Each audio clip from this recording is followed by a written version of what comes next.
Hey guys, welcome back to the channel.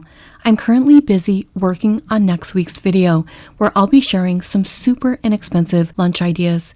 In the meantime, I wanted to share with you a delicious snack recipe that I recently discovered. I didn't watch the Super Bowl this year, but regardless, I didn't want to be left out of all the food fun, so I decided to try a new appetizer on Super Bowl Sunday, and it's basically an unusual spin on chips and dip. I picked up these corn tortilla chips at Trader Joe's. I prefer tortilla chips, but really any kind of chip is going to work here. Corn chips would be good, and also pita chips would also be nice. And this dip is made with one of my favorite ingredients, lentils. I got these because I don't think I've ever tried them, but obviously you can make these yourself for just a few cents. It's basically just green lentils. I also picked up this bruschetta sauce. Oddly enough, I've never tried this. I think if I did ever spot this there, I would have just passed it up and thought to myself that I could make my own much cheaper. And I picked up one of these things of crumbled feta. And I think this is going to go nicely with those tomatoes and lentils. These lentils are pre-cooked, and I said these were green lentils, but I guess they're greenish brown. They look kind of green when they're dry, but once you cook them, they're more brown. This is basically the easiest recipe ever. You just throw everything into the bowl and you're done. And I only want to do a small amount because I'm actually not sure if anyone else in the family will eat this. If I was making meatballs or something, they'd probably get excited, but I just can't see them getting too excited about a lentil appetizer. I, on the other hand, am always looking for exciting new ways to eat these. These things are so nutritious and so cheap that any different way that I can find to use these, I'm definitely gonna try it. Here is the bruschetta with diced tomatoes, and these have olive oil, salt, basil, white balsamic vinegar, and white wine vinegar, as well as garlic. So obviously this would be super simple to make with just a couple Roma tomatoes, and I'm going to add just a few more lentils to this.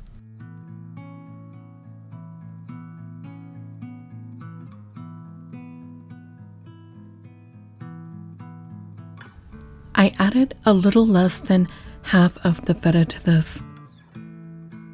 I tried these tomatoes and oh my gosh, they were so fantastic.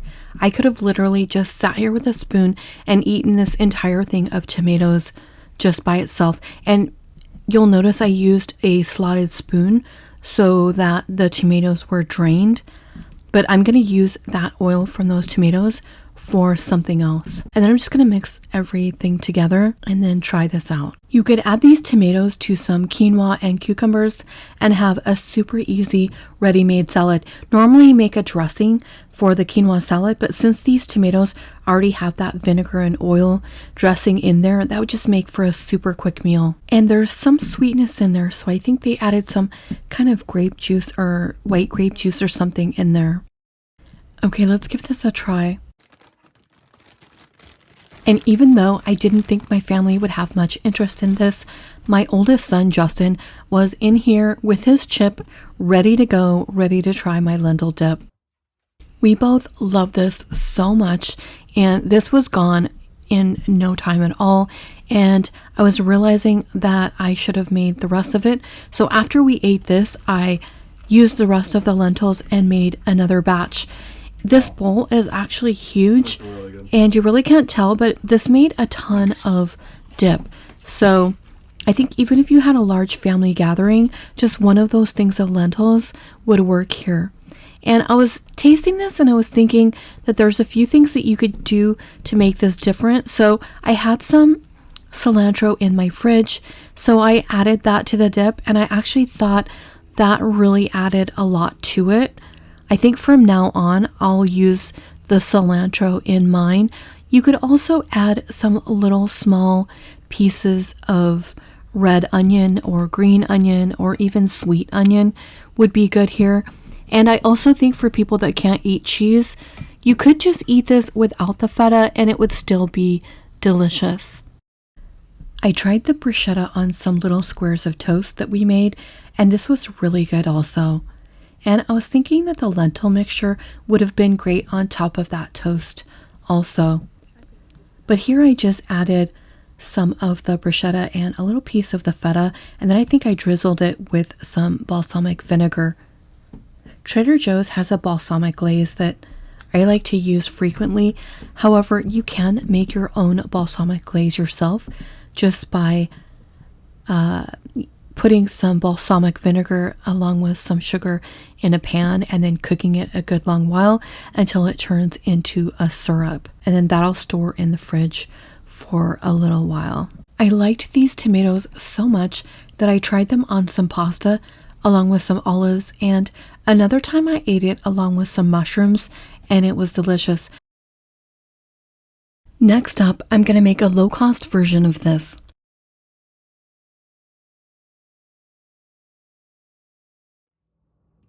I decided to try to make this myself, so I started with a little olive oil, and sadly I don't have any white balsamic, but I'm just going to go ahead and use this darker balsamic. It won't look as pretty, but it'll taste the same, and I think I'll just use a small amount of this, and then I'll maybe add in a little white vinegar as well, just so that it's not too dark. And then I'm going to add in some chopped fresh garlic. Normally, I would add in some garlic powder instead of the fresh garlic, but since I have fresh garlic, I'm going to use it. But use garlic powder if that's what you have.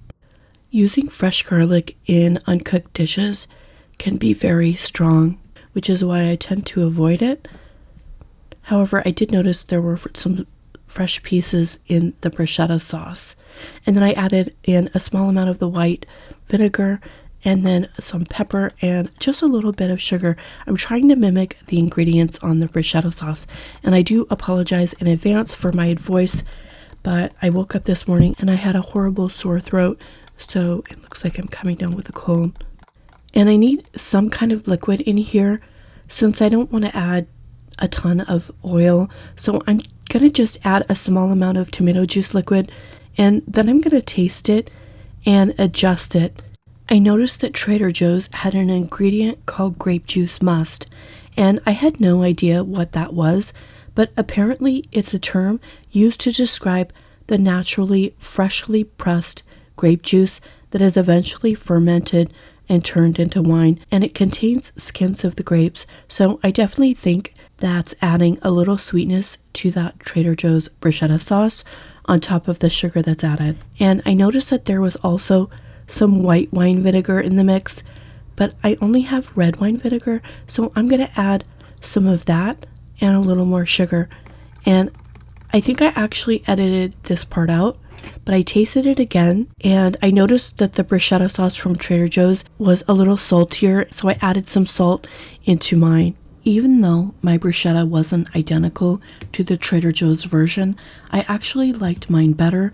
And I find that that's usually the case when I'm making something at home, because of course you can tweak each ingredient to your liking.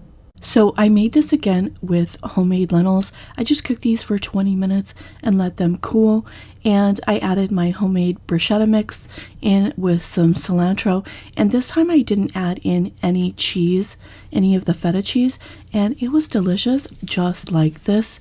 I would gladly eat this without the feta, which makes this a very inexpensive snack. The only thing I'll do different when making this next time is maybe add a little less garlic, or maybe swap out garlic powder. It was a little intense on the garlic flavor. But I do love this recipe. I hope you'll give this one a try. That's it, guys. Thanks so much for watching. I'll see you Sunday, if not sooner, on my other channel. Morning has broken, my windows are open. Wanna feel the wind blow through my hair. Which way do I follow? What happens tomorrow? I turn to you and hope you can guide the way. Sometimes I give up just one